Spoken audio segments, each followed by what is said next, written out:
hello friends नमस्कार मु सुब्रत कुमार आपको सबुजिमा सुब्रत एक्सप्रेस को स्वागत करुच्ची आशा करुच्ची आपण मैंने बहुत भल थे आज गोटे स्वतंत्र प्रकार गोटे पखाल एपिसोड को आपण स्वागत करुच्ची देखु आज जो आमर पखाल होती सबुजिमा आज नहांती आउ मोर दुई छात्री आउ जने हूँ आमर मामूंकर झील आउ जने आमर से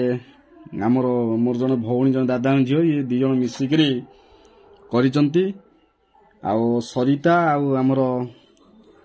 रंजी दुई जन मिसिकी प्रस्तुत करिसंती आज भजा देखंतु बैगण भजा देखंतु गोटा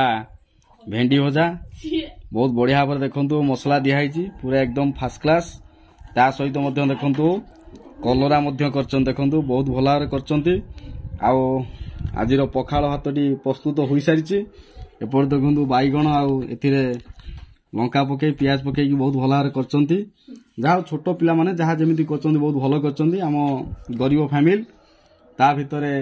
जहाँ जेति आम मिलुचे आम खाउचु आ एपटे देखंतु बारीर लंका बहुत बढ़िया हिची देखंतु एकदम पूरा राग माने बहुत मजा आसी जिवा खाइले आ पखाल भात भी बहुत बढ़िया अछि आज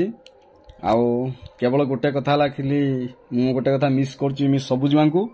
से नाहांती तथापि आज पखाल भात प्रस्तुत हो जाइए मु बहुत खुशी आउ गाँव रही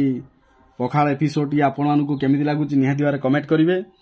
आउ लुण रेडी अच्छी लुण आ लंका ये दीटा प्रस्तुत होइए आ खाली टिके लगे खाली टिके खाइबा कथा